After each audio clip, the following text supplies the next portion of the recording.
Hi everyone. In today's video, we are going to take a look at a study by Velimir Kalandadze. Kalandadze was one of Georgia's most important composers of endgame studies. He was known for his very economic and elegant style, and he often excelled in rook endgames. The study that we are going to see today is also a rook endgame. I must also mention here that I found this study in Sergei Kachenko's excellent book, One Rook Saves the Day. This book is a part of a series called A World Champion's Favorite Studies, published by Elk and Ruby. So if you are interested in studies and compositions, then you should definitely check out this series of books. With that, let's dive right into the position today. So here is the position. It is white to play and win. Feel free to pause the video right here and give this a good think.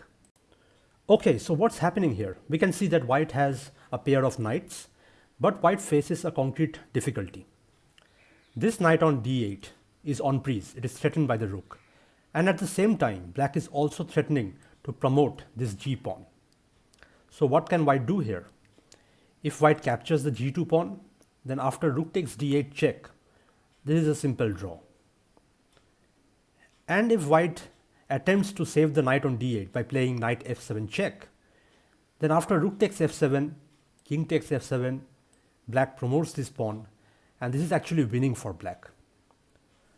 So knight f7 doesn't work, knight takes g2 doesn't work.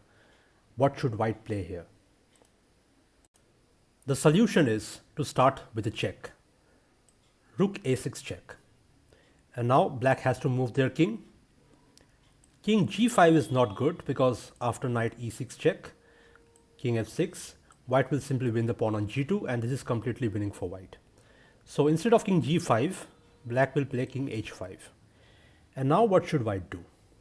Well, now rook a5 check, king g6, rook a6 check, etc. doesn't make any progress. It's just repetition. So what is the critical move? How can we make progress here? The solution is knight f7, threatening rook h6 checkmate. Black has to take the knight, and now we take back. Black promotes.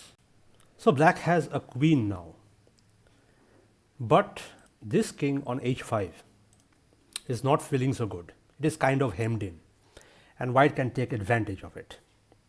White goes rook a5 check. If black king goes to h6, then already it's game over. Knight takes g4 check, king h7, rook h5, and it's a mate. So the king goes to h4 instead. And now can you spot the critical move here? It is knight to g2 check, sacrificing the knight. Well, if black goes king h3 here, then after knight f4, king h2 or king h4, you have rook h5 mate. So essentially black has to take the knight, but now white plays this calm but lethal move, king to g6. And there is no way to prevent rook h5 mate. And the problem is that the queen is on g2.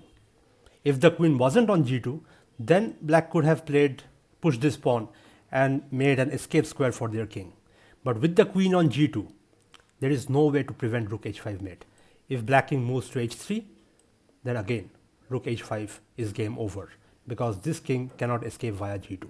The g2 queen becomes the ultimate problem in black's position. So that's the end of the solution. It's a simple study, but it's instructive in that it shows how a single piece, a single square, can decide the result of a game. Also note the very important role the e4 pawn plays. In this position, after king g6, rook h5 is decisive only because there is a pawn on e4. If there wasn't this pawn on e4, then queen e4 check or queen c6 would have won the game for black. So the only reason that black is lost in this position is because there is a pawn on e4. So that is also something to note and marvel at. I hope you enjoyed this study. I will see you soon in the next video.